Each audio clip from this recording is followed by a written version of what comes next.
మీ ఏం IT AI job అయితే join next it challenge. Job తెచ్చుకోండి, 5 లక్షలు తీసుకోండి. అవునండి, ఆయన ఒక స్లిప్ రాసుకున్నాడు. ఆ స్లిప్లో ఏంటంటే ఫస్ట్ ఒక గ్యాసు ప్లస్ టేబుల్ ఎట్లా రెడీ చేసుకోవాలి, తర్వాత లాకు, ఆ గ్యాస్ను ఉపయోగించి లాక్ ఎట్లా ఓపెన్ చేయాలి, తర్వాత మనీ ఎట్లా తీసుకోవాలి, మళ్ళీ ఆ గ్యాస్ ఆన్ చేసి ఆ లాక్ చేసి ఎట్లా బయటపడాలి అని చెప్పేసి రాసుకొని లాస్ట్లో మిషన్ డన్ అని రాసుకున్నాడు. అంటే అది ఎప్పుడు రాసుకున్నాం అంటే కొద్దిగా ముందే, అంటే ఒక 1 month బ్యాక్ రాసుకున్నాం అని చెప్తున్నాడు. అంటే ఆయనకి ముందే ఆ థాట్స్ ఉన్నాయని మనకు అర్థమవుతా ఉంది. బ్యాట్ దొంగతనం కోసం వెళ్ళాడు. లేదు, మనం ఎన్నిసార్లు అడిగినా మనీ గురించి చెప్పడం లేదు. నాకు ఆ బ్యాట్ యాక్చువల్గా ఏంటంటే డిసీజ్డ్ వాళ్ళ తమ్ముడు 6 years ఉంటాయి, ఈయన కలిసి క్రికెట్ ఆడేవాళ్ళు. ఆ బ్యాట్ ఈయనకి బాగా నచ్చింది, స్ట్రోక్ బాగా ఉంది, నాకు బాగా నచ్చింది, నాకు ఇవ్వు నేను కూడా ఆడతా అంటే ఇచ్చేవాడు కదా పిల్లవాడు. సో దాంతో నేను ఎట్లయినా దాన్ని సొంతం చేసుకోవాలనే ఆలోచనతో 2-3 daysగా ప్లాన్ చేస్తున్నానని చెప్పాడు దానికోసం.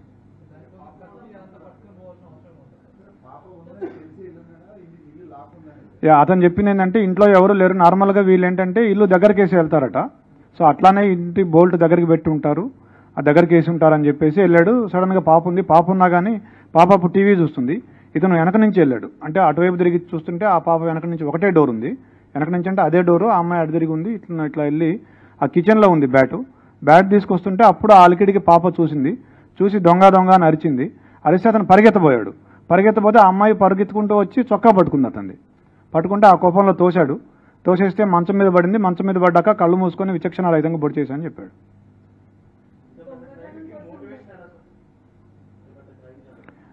అతనికి బేసిక్గా ఈ ఓటీటీల్లో, యూట్యూబ్లో ఈ క్రైమ్ థ్రిల్లర్స్, సస్పెన్స్ మిస్టరీలు చూసే అలవాటు బాగా ఎక్కువగా, దాదాపుగా ఒక 5-6 సంవత్సరాల నుంచి అదే పనిలో ఉన్నాడు. స్కూల్ కూడా ఎక్కువ వెళ్ళేవాడు కాదు, ఎప్పుడు ఏదో ఒక తన ఆలోచనలో తను ఉండి ఇలా ఊహించుకుంటూ ఉండేవాడు. అతనికి స్కూలు ఎగ్గొట్టే అలవాటు ఉండేది. స్కూల్కి వెళ్లకుండా క్రికెట్ ఆడుకోవడం, ఈ ఓటీటీ చూడడం, యూట్యూబ్ చూడడం, ఈ మిస్టరీస్ చూడడం అలవాటు ఉండేది అతనికి. అతను ఎవరైనా చూస్తే వాళ్ళని బెదిరించి రావడం, తర్వాత దాడి చేయటం, ఈ 2 ఉద్దేశాలతో కత్తి తీసుకుపోయినాడు.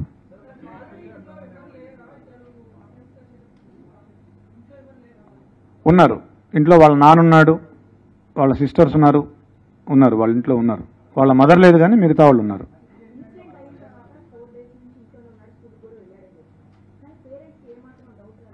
ఎస్, పేరెంట్స్ వాళ్ళ మదరు నిన్న మనం వాళ్ళ మదర్తో మాట్లాడినప్పుడు అనింది, ఫస్ట్ రోజే పోలీసులు ఈ హడావిడి అంతా చేసి నేను అడిగాను మా అబ్బాయిని, ఏరా నువ్వేమైనా చేసావా అని అడిగాను, ఒప్పుకోలేదు. 2వ రోజు కూడా అడిగితే ఏమ్మా నువ్వే నన్ను పట్టించేటట్టున్నావే అని అన్నాడు, నీ మీద ఒట్టు అన్నాడు అని చెప్పింది వాళ్ళ మదర్. పోలీసుల్ని ఆ రోజు మేము ఫస్ట్ రోజే అతన్ని క్వశ్చన్ చేసాం, ఎందుకంటే రెండింటికి జస్ట్ 2 అడుగుల దూరం ఉంటుంది, ఆ ఇంటికి ఈ ఇంటికి పిట్టగోడకి. మేము క్వశ్చన్ చేసాం ఆ ఇంట్లో ఉన్న వాళ్ళని, 3rd, 4th floor, వీళ్ళు 4th floorలో ఉంటారు, 3rd floor నుంచి వెళ్ళొచ్చు. పోలీసులకి మాకేం చెప్పారంటే ఆ రోజు నాకు 10:15 ఆ టయానికి డాడీ అని గట్టిగా అరుపులు వినిపించాయి అని చెప్పాడు.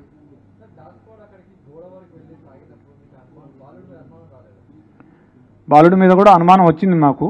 అయితే మేము ఒక లిస్ట్ ఆఫ్ సస్పెక్ట్స్ చేసుకున్నాము, దాని ప్రకారం చేసుకుంటూ వచ్చాము. నిన్న అతన్ని చేశాము. తర్వాత మాకు ఇంకొక క్లూ కూడా వచ్చింది, ఒక పిల్లాడు కూడా సమాచారం ఇచ్చాడు.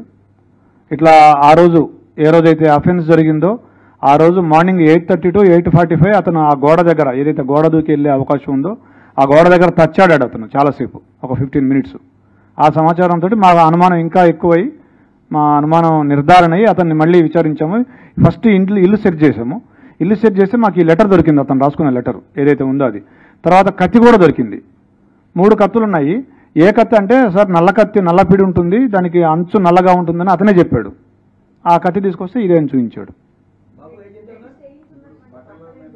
బట్టలు ఏం చేశాడంటే అతను అఫెన్స్ చేయగానే ఆ కత్తి అక్కడే కడిగేసి గోడ దూకి మళ్ళీ ఇంట్లోకి వెళ్ళేటప్పుడు వాళ్ళ నాన్న సిస్టర్స్ ఉన్నారు, వాళ్ళు ఏమైనా చూస్తారేమో అని ఆరేసిన షర్ట్ తీసుకొని ఇట్లా అడ్డం పెట్టుకొని ఇంట్లోకి వెళ్ళి బాత్రూంలోకి వెళ్ళి స్నానం చేసి ఆ టీ-షర్టు ప్యాంటు 2 వాషింగ్ మెషిన్లో వేసాడు. But we found some slight blood on the clothes.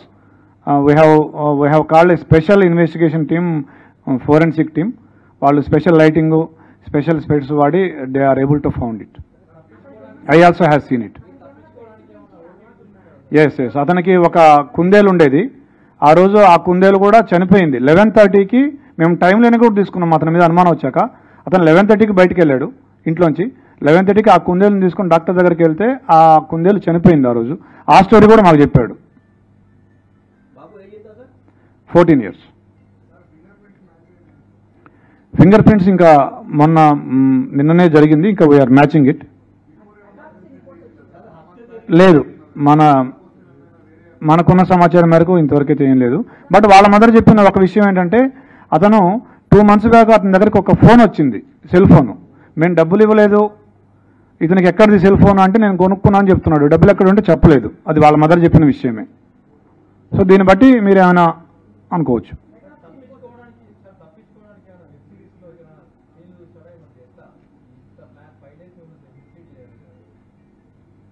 Five days mislead చేయడం అంటే ఫస్ట్ డే మిస్లీడ్ చేశాడు. మనం మనకి ఇప్పటివరకు టెక్ రాలేదు కాబట్టి మనం అందరినీ విచారించుకుంటూ వచ్చే క్రమంలో. So basically it's a very typical case wear మీకు లిమిటెడ్ సస్పెక్ట్స్ ఉన్నారు. బికాజ్ ఆ ఇల్లుకి ఒకే కెమెరా దాని ఆపోజిట్ ఉంది, దాంట్లో ఎవరు వెళ్ళినట్టు కానీ బయటకు వచ్చినట్టు ఆ టైంలో లేదు.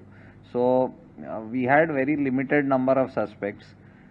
మోటివ్ ఏం ప్రైమా ఫేసి ఏం మోటివ్ కనపడలేదు. సో ఈ idea that somebody side building నుంచి దూకి రావచ్చు అని అది కూడా ఫస్ట్ డే వచ్చింది. బట్ ఇలాంటి కేసెస్లో వేర్ మోటివ్ ఎక్కడ క్లియర్గా ఏం కనపడటం లేదు. అండ్ అంటే సో మెనీ అన్ఆన్సర్డ్ క్వశ్చన్స్ ఉన్నాయి మాకు యాజ్ ఇన్వెస్టిగేటర్స్. ఆ టీం అందరికీ చాలా అన్ఆన్సర్డ్ క్వశ్చన్, ఇదెందుకు జరగాలి అని ఉండేది. సో ఒక వే ఆఫ్ రూలింగ్ అవుట్ చేస్తూ పోవాలి పాసిబిలిటీ, ఇది కాకపోవచ్చు అని రూలింగ్ అవుట్ చేస్తూ వెళ్ళారు. And this is a typical case wear technical evidence, ఇప్పుడు నౌ డేస్ మీరందరూ చెప్తూ ఉంటారు దట్ ఇప్పుడు టెక్నికల్ ఎవిడెన్స్ లేకపోతే పోలీస్ ఏం చేయలేదు. ఇది typical case where there was no technical evidence except the fact that ఆ ఇల్లుకి ఎవరు వెళ్ళలేదు, అది తప్ప ఇంకేం టెక్నికల్ ఎవిడెన్స్ లేదు. So it was very painstaking regular detective work అంటాం కదా, ఇన్వెస్టిగేషన్ వర్క్. అదే repeated same thing going over at the same thing again and again చేసి అది బ్రేక్ త్రూ వచ్చింది.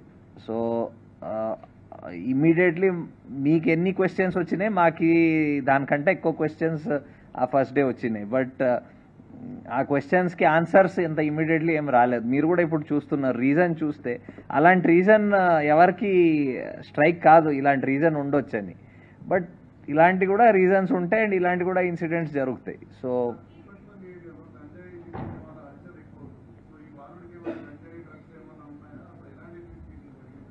లేదండి, ఆ యాంగిల్ వెరిఫై చేసాము, అట్లాంటిది ఏమీ లేదు. I think the short report వచ్చింది which indicated the cause of death, అది వచ్చింది, అంతవరకు వచ్చింది. అది కూడా అడిగాము. ఇది రెండోసారి అని చెప్తున్నాడు. అంతకుముందు కూడా ఒకసారి వెళ్ళాను, ఇది రెండోసారి ఇట్లా వెళ్ళానని చెప్తున్నాడు. ఈ డిసీజ్డ్ తమ్ముడు ఎవరైతే ఉన్నారో సద్వీన్ ఆ పిల్లాడు, అతను కూడా అడిగాము, అతను కూడా ఏం చెప్పట్లేదు మనకు.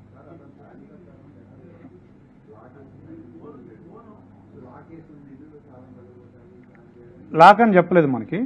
నార్మల్గా వీళ్ళు ఇది వేరే, ఆ లెటర్ ఈ దీనికి సంబంధించింది కాదు.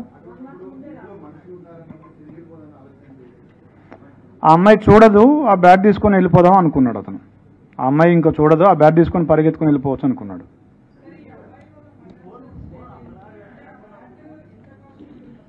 ఎస్ అడిగాము మేము, మరి బ్యాట్ అంటే మీ పేరెంట్స్ని అడిగితే కొనిస్తారు కదా. వెంటనే we started the investigation. But ఒక 3 days వరకు మనకి ఉన్న అవైలబుల్ క్లూస్, ఉన్న వాట్ ఎవర్ టెక్నికల్ ఎవిడెన్స్, దాని ద్వారా మనకేం బ్రేక్ త్రూ రాలేకపోయింది. సో ద ఇన్వెస్టిగేషన్ మళ్ళీ రైట్ ఫ్రమ్ బిగినింగ్ చేస్తూ ఉంటూ వెళ్ళాం. ఏమైనా క్లూస్ వీఆర్ మిస్సింగ్ అవుట్ అది చూస్తూ ఉంటూ వెళ్తే నిన్న we got a breakthrough in that case. And ఆ కేసులో ఒక నేబరింగ్ ఇల్లులో ఉన్న ఒక 14-year-old అబ్బాయి he was found to have committed a murder-ni. Basically ఆయన ఏం చేశాడంటే వాళ్ళ ఇల్లు దగ్గర ఉంటుంది. సో వీళ్ళ టెర్రస్ నుంచి వాళ్ళ టెర్రస్ వరకు విదౌట్ ఎనీ ప్రాబ్లం వెళ్ళిపోవచ్చు, దూకి వెళ్ళిపోవచ్చు. సో ఆయన ప్రకారం ఆయన దూకేసి అక్కడ వెళ్ళి ఒక క్రికెట్ బ్యాట్, వాళ్ళ ఇంట్లో ఒక క్రికెట్ బ్యాట్ ఉంటుంది, ఆ క్రికెట్ బ్యాట్ దొంగతనం చేయడం అని ఆయన దగ్గర పెట్టుకోవడం అని అనుకొని వెళ్ళాడు. సో అది వెళ్తప్పుడు అక్కడ అది బ్యాట్ తీసుకొని బయటకు వస్తప్పుడు ఆ పాప హ్యాస్ సీన్ హిమ్. చూసినాక వెంటనే అరిచింది.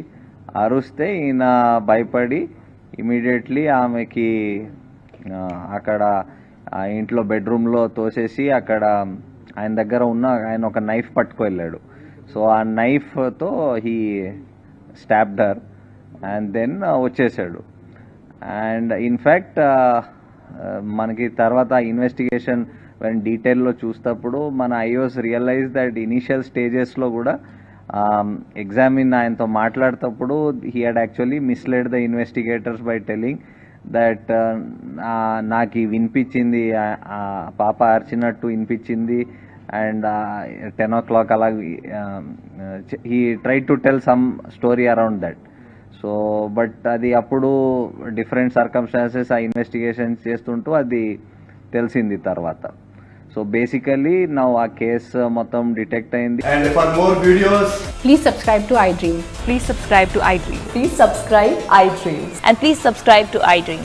For more videos, subscribe to iDream. please like, share and subscribe to the channel. Congratulations, iDream. Subscribe to iDream. Subscribe to iDream. So subscribe to iDream Media. iDream team andarki huge congratulations. Please subscribe iDream Media. Please subscribe to iDream. Subscribe iDream. Please subscribe to iDream. iDream అంటే నా కళల ఛానల్ను subscribe చేసుకున్న నోరు తిరుగుతలేదు, మీరైతే గంట గుర్తు కొట్టండి. For more such videos, please subscribe to iDream. Subscribe to iDream. Please subscribe to iDream. Please subscribe iDream Media. Please do subscribe to iDream. Please subscribe to iDream Media. For best entertainment and information, please subscribe iDream. And don't forget to subscribe to iDream.